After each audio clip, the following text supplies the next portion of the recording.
Un événement majeur a secoué le Burkina Faso récemment.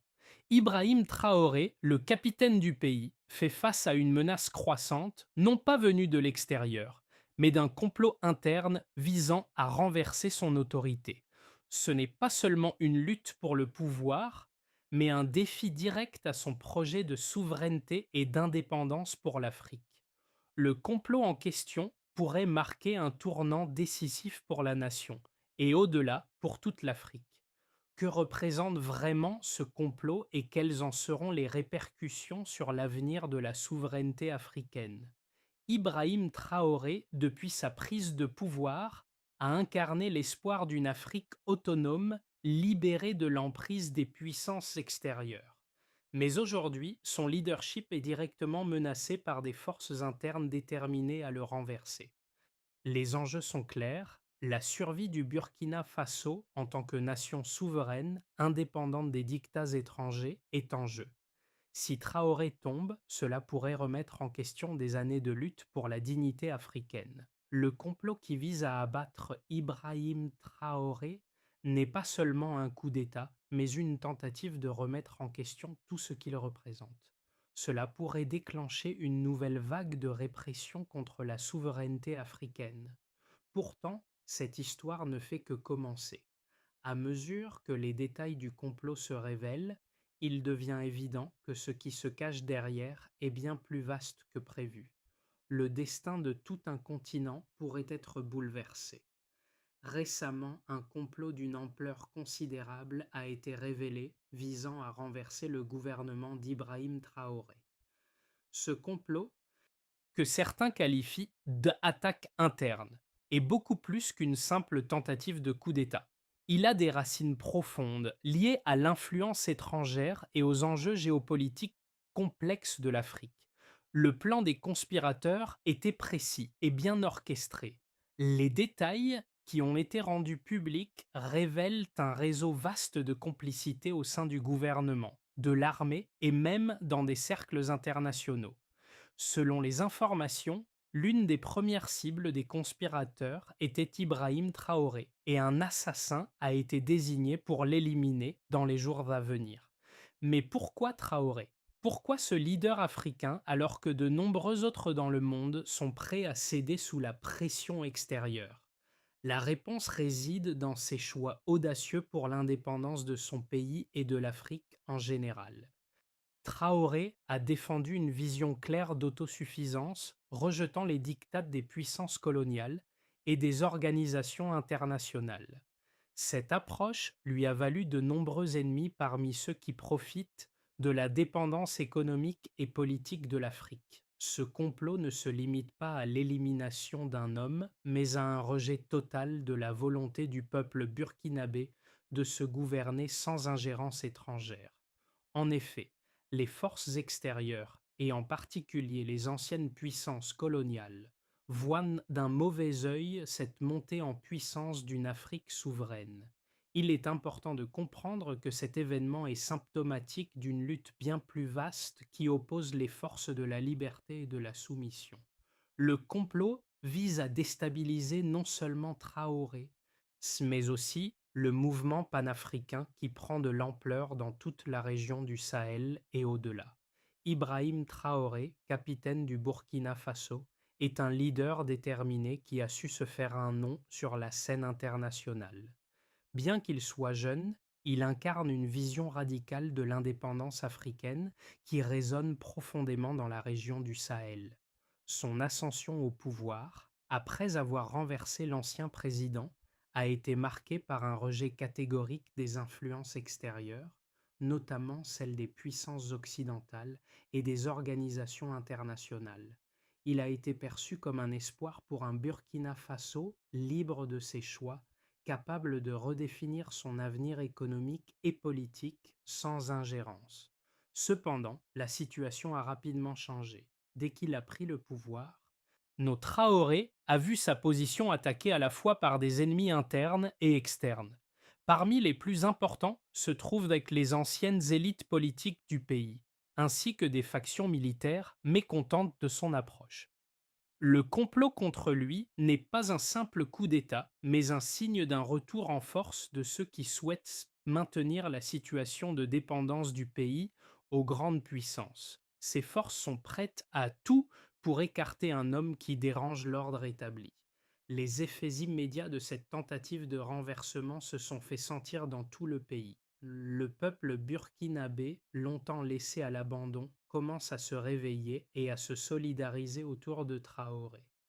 Bien que le complot vise à déstabiliser le Burkina Faso, il a paradoxalement renforcé la position de Traoré parmi ceux qui aspirent à une véritable indépendance. Le mouvement panafricain, inspiré par ses actions, trouve en lui un leader charismatique capable de résister aux pressions internes et externes. L'évolution des événements entourant Ibrahim Traoré et son gouvernement a été rapide et intense. Tout a commencé après sa prise de pouvoir, lorsque des forces opposées à ces réformes ont commencé à s'organiser dans l'ombre. L'objectif était clair, renverser Traoré avant qu'il ne puisse cimenter son autorité et mettre en œuvre ses politiques de souveraineté nationale.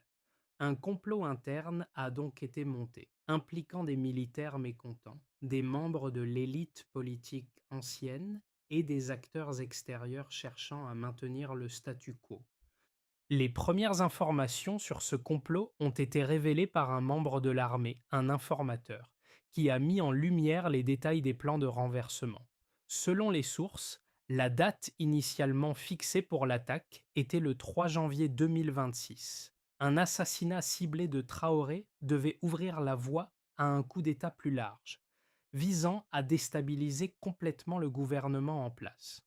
Les conspirateurs espéraient que la disparition de Traoré ferait tomber le mouvement souverainiste qu'il avait instauré et qu'un gouvernement plus docile, favorable à l'influence étrangère, prendrait le relais. Les événements se sont accélérés lorsque la presse internationale a commencé à couvrir l'histoire. Le gouvernement burkinabé, bien qu'alerté, a dû gérer une pression diplomatique énorme, notamment de la part des anciennes puissances coloniales, qui s'opposaient à la vision indépendante de Traoré.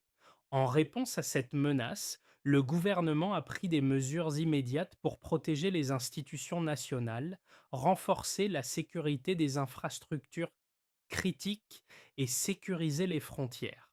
Alors que la situation semblait de plus en plus tendue, les événements ont pris une tournure encore plus dramatique. Le 3 janvier 2026, le plan d'assassinat de Traoré a échoué.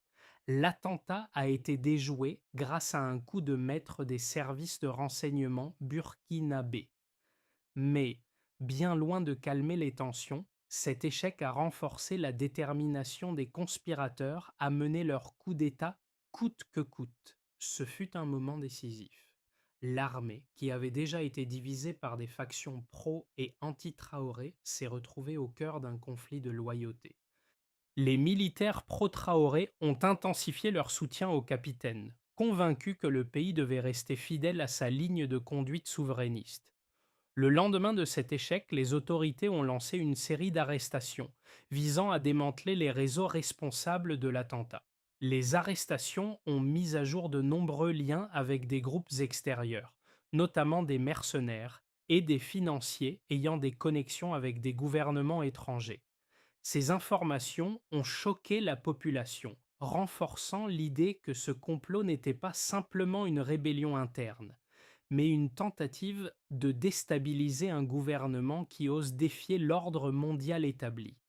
Alors que l'issue de cette crise reste incertaine, il est évident que les conséquences de ces événements seront profondes. Le Burkina Faso ne reviendra pas en arrière. La détermination de Traoré à maintenir son indépendance et à résister à la pression extérieure a inspiré une nouvelle vague de solidarité au sein du pays et à l'échelle continentale. À l'international, cependant, cette situation risque de renforcer les tensions entre les anciennes puissances coloniales et les pays africains qui aspirent à un avenir libre de l'ingérence étrangère. Les preuves qui ont émergé autour du complot visant Ibrahim Traoré ne laissent aucun doute sur l'ampleur de l'intrigue. Selon les premières révélations, trois éléments clés ont été utilisés par les conspirateurs pour organiser l'assassinat de Traoré et le renversement du gouvernement: des financements étrangers, des soutiens au sein des forces armées burkinabées et des connexions avec des acteurs extérieurs. Le premier élément clé est le financement du complot. Des documents récupérés par les services de renseignement burkinabés révèlent des transferts financiers de plus de 70 millions de francs CFA, environ 125 000 dollars américains, effectués à travers des canaux bancaires internationaux.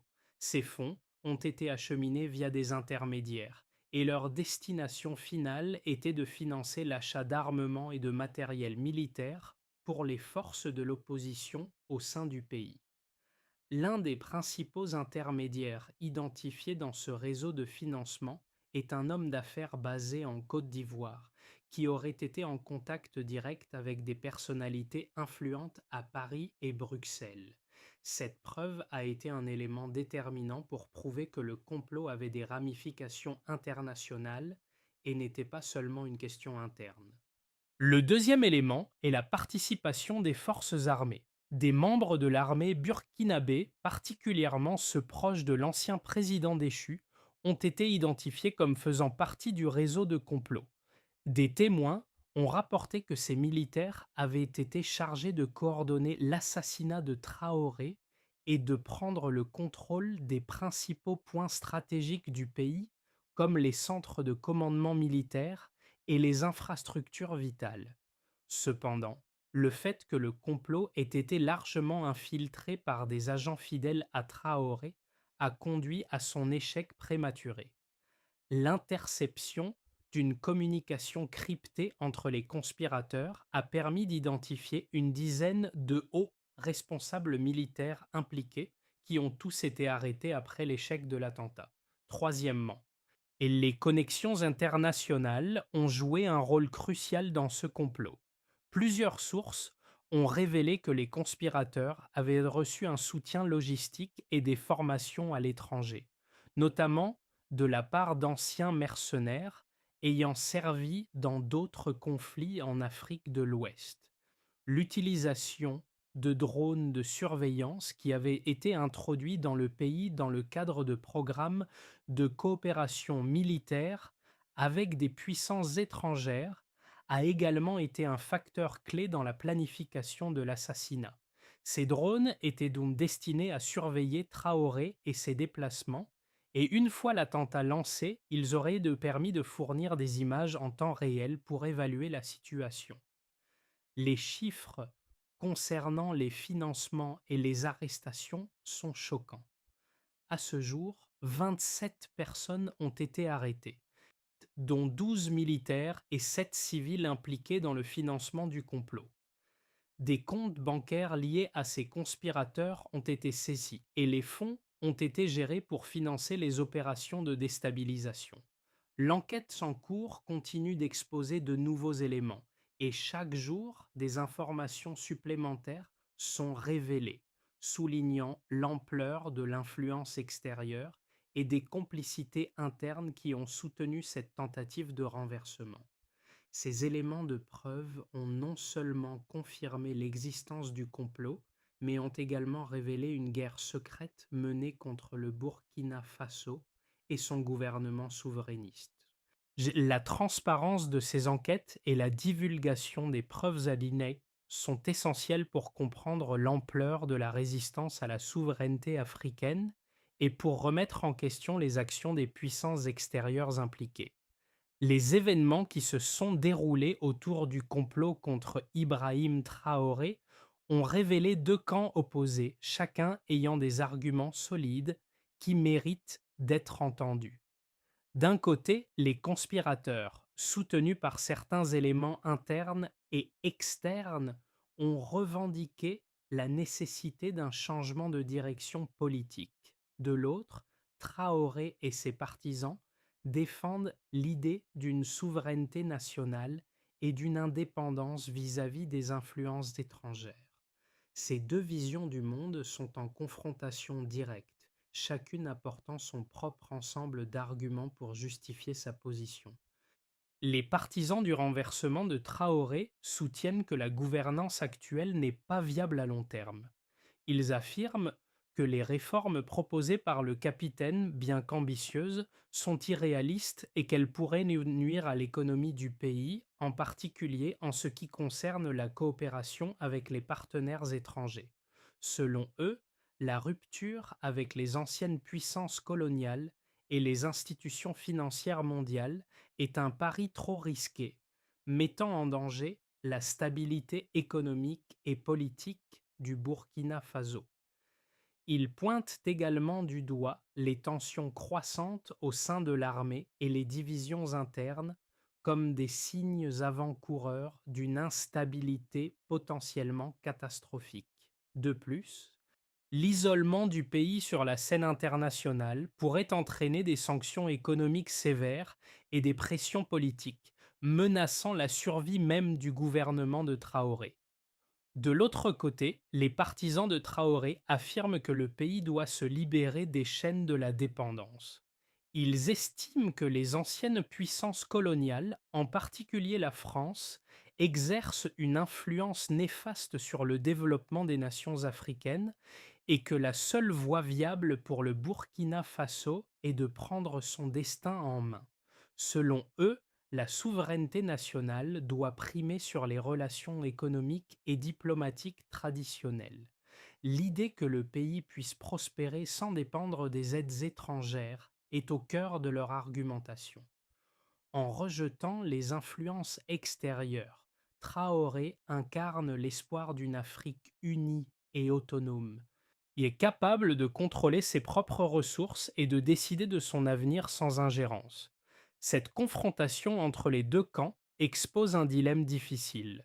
D'un côté, le désir de stabilité, de l'autre, l'aspiration à l'indépendance. L'avenir du Burkina Faso dépendra de la capacité de son peuple à naviguer entre ces deux visions opposées. Les partisans de Traoré voient en lui un héros qui défend la souveraineté contre les forces néocoloniales, tandis que ses opposants considèrent ses actions comme une menace pour la stabilité du pays et de la région. L'enjeu est donc bien plus qu'un simple changement de gouvernement. Il s'agit de la direction que prendra le Burkina Faso dans les années à venir et de la manière dont il se positionnera dans la lutte plus large pour l'indépendance et la souveraineté en Afrique. Ce qui semblait être un simple complot pour renverser Ibrahim Traoré s'est avéré être bien plus complexe. Les informations recueillies révèlent un réseau d'influence extérieure qui va bien au-delà du Burkina Faso. Ce complot n'est pas seulement l'œuvre d'individus mécontents ou d'opposants politiques internes, mais un acte calculé, soutenu par des forces internationales qui cherchent à maintenir leur emprise sur l'Afrique. En effet, le plan d'assassinat de Traoré, initialement perçu comme un coup d'État interne, a mis en lumière un conflit géopolitique beaucoup plus large. Les révélations des services de renseignement burkinabés montrent que des puissances étrangères, notamment des anciennes puissances coloniales, ont activement soutenu les conspirateurs. Leur objectif, c'est de préserver l'ordre néocolonial et d'éviter la montée d'une Afrique indépendante, libre de l'influence extérieure. Ce retournement de situation montre clairement que les enjeux dépassent le cadre d'un simple gouvernement, mais qu'ils touchent à la souveraineté de tout un continent. En conséquence, l'Afrique est confrontée à un choix décisif: continuer à accepter les diktats extérieurs ou se révolter pour préserver sa liberté. Le complot contre Ibrahim Traoré n'est qu'un maillon dans cette lutte plus vaste pour l'indépendance africaine.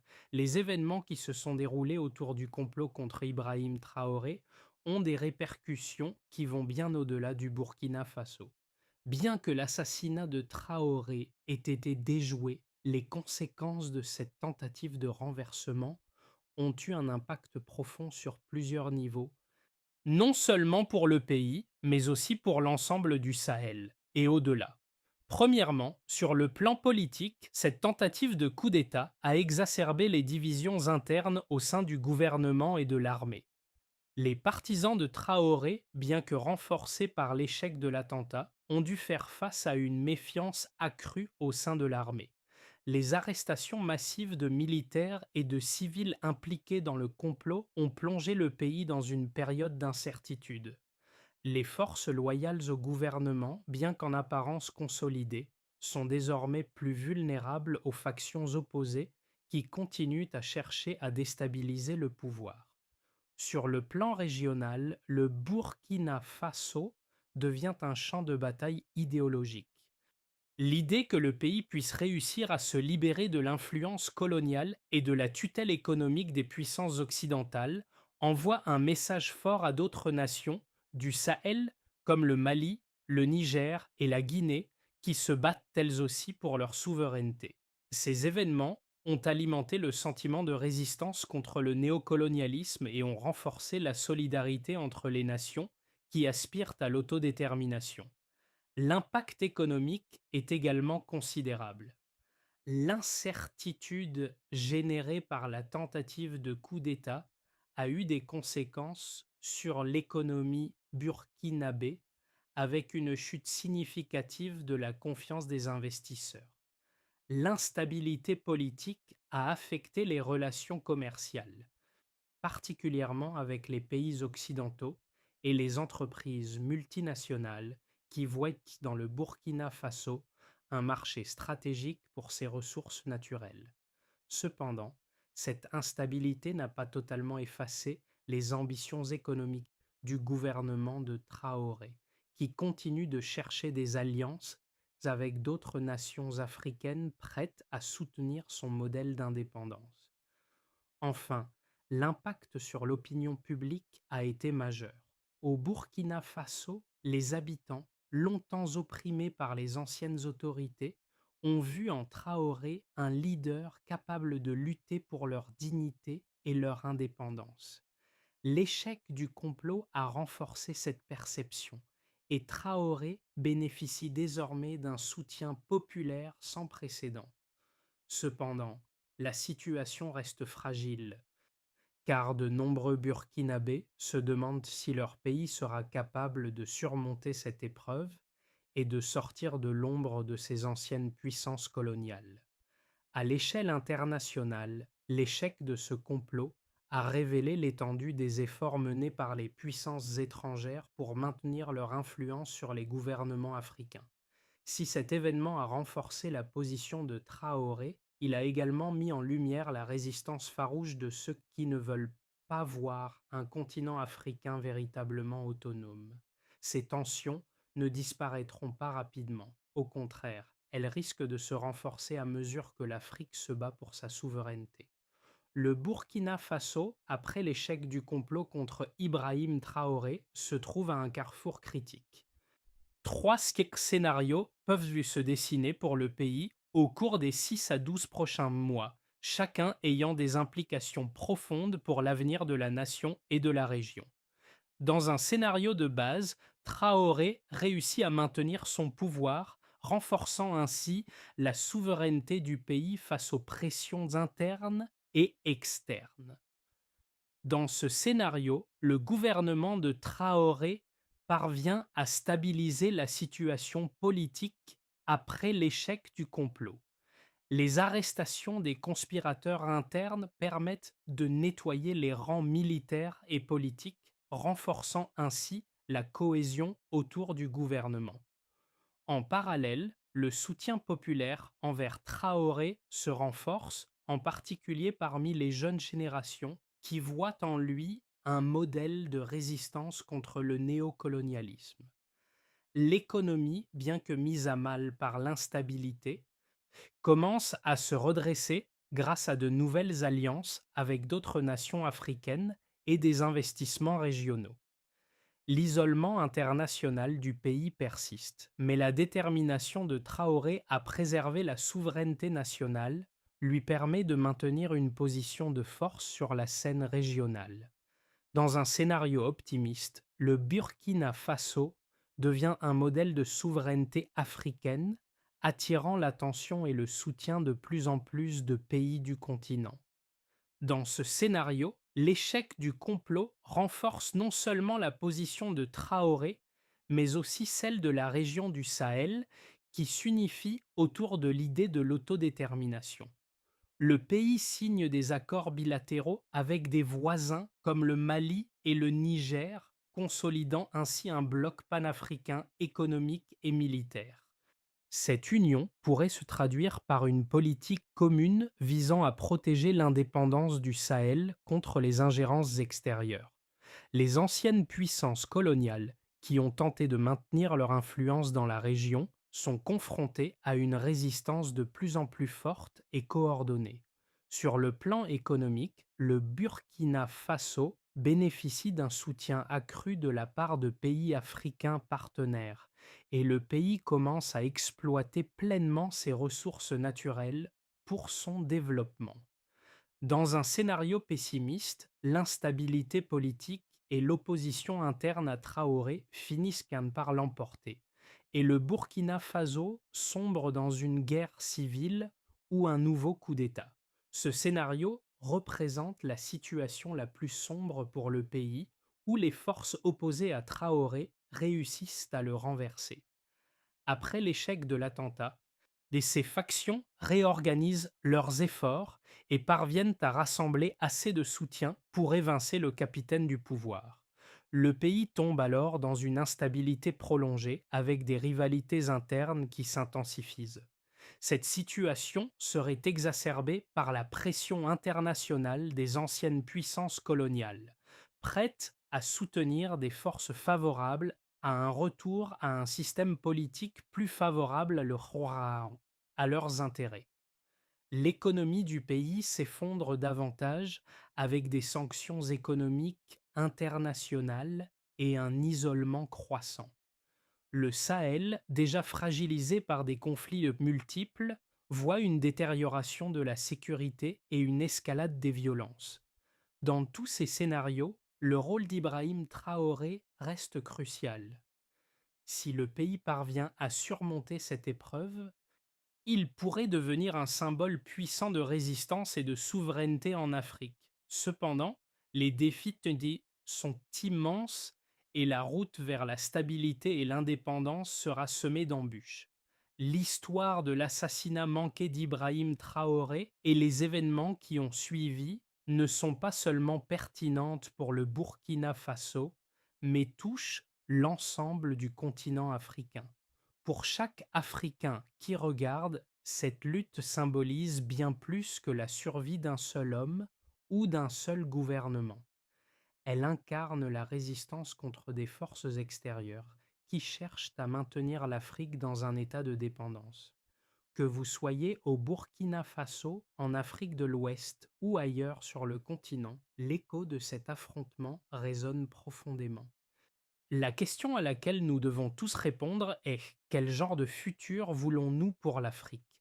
Si Ibrahim Traoré réussit à surmonter les complots internes et externes, il devient un modèle de ce que pourrait être une Afrique autonome, déterminée à se gouverner elle-même, à décider de son propre destin sans ingérence étrangère. Cette lutte n'est pas seulement pour le Burkina Faso, mais pour chaque nation africaine qui aspire à être maîtresse de ses choix, de ses ressources et de son avenir. De l'autre côté, l'échec de cette lutte serait une victoire pour ceux qui continuent à manipuler les nations africaines en fonction de leurs propres intérêts.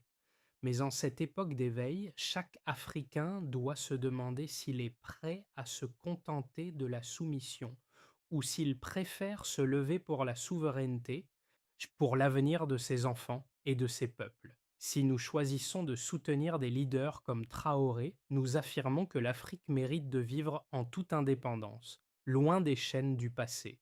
La question est simple, mais la réponse détermine l'avenir. Voulons-nous un continent libre, souverain et prospère? Si la réponse est oui, alors le combat de Traoré est le nôtre. Alors que le Burkina Faso fait face à l'un des défis les plus importants de son histoire récente, il existe plusieurs étapes clés qui permettront au pays de surmonter cette crise et de se renforcer face aux pressions internes et externes. Ces étapes ne seront pas faciles, mais elles sont nécessaires pour garantir l'indépendance et la souveraineté du pays, ainsi que la pérennité du projet initié par Ibrahim Traoré. D'abord, la consolidation du pouvoir interne. La première étape consiste à assurer une stabilité politique interne. Après les arrestations des conspirateurs, il est crucial de renforcer l'unité au sein du gouvernement et de l'armée. Cela passera par une révision des structures de pouvoir pour éviter toute nouvelle tentative de déstabilisation. Les divisions internes au sein des forces armées doivent être apaisées par un renforcement de la loyauté envers le gouvernement de Traoré, et les milieux politiques devront aussi être reformés pour réduire l'influence des anciens élites opposées à la vision souverainiste. Ensuite, le renforcement des alliances africaines. L'un des principaux objectifs de Traoré doit être de renforcer les relations avec les autres pays africains qui partagent une vision de souveraineté et d'autosuffisance. Des alliances stratégiques avec des nations comme le Mali, le Niger et la Guinée pourraient nous permettre de créer un front panafricain qui se soutient mutuellement face aux ingérences extérieures. Cela pourrait également conduire à une coopération économique plus étroite, ce qui renforcerait la résilience des nations du Sahel face aux pressions extérieures. Puis, la mobilisation des ressources internes. Le Burkina Faso doit également se concentrer sur la mobilisation de ses propres ressources naturelles pour stimuler l'économie tout en réduisant sa dépendance vis-à-vis des puissances étrangères. Cela inclut l'exploitation de ses ressources minérales, mais aussi le soutien au développement agricole et à l'innovation locale. En créant un environnement propice aux investissements intérieurs, le pays pourra renforcer son économie et réduire la vulnérabilité aux pressions extérieures. Enfin, la sensibilisation et la mobilisation populaire. Enfin, une campagne nationale de sensibilisation est essentielle pour galvaniser le soutien populaire à la vision de Traoré. Le peuple burkinabé doit être constamment informé des enjeux en jeu et de l'importance de la lutte pour l'indépendance. En impliquant davantage la population dans les décisions politiques et économiques, Traoré pourra construire un pouvoir populaire qui garantira la pérennité du projet souverainiste.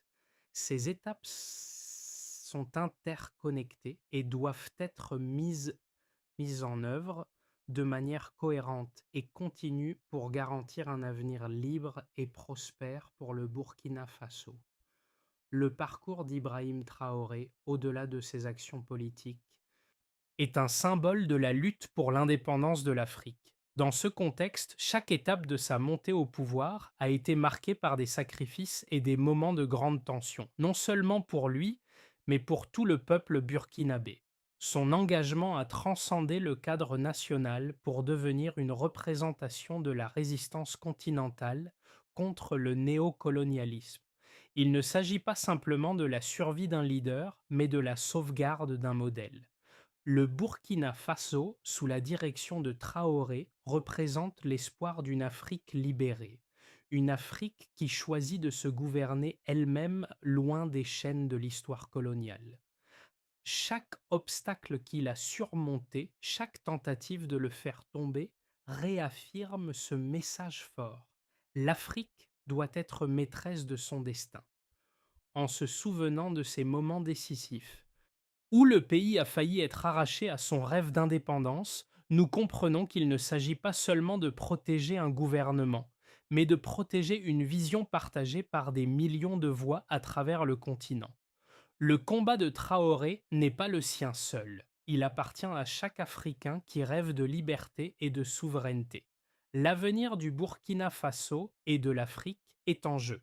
Le combat d'Ibrahim Traoré pour la souveraineté n'est pas un combat isolé, mais un combat qui concerne chaque Africain.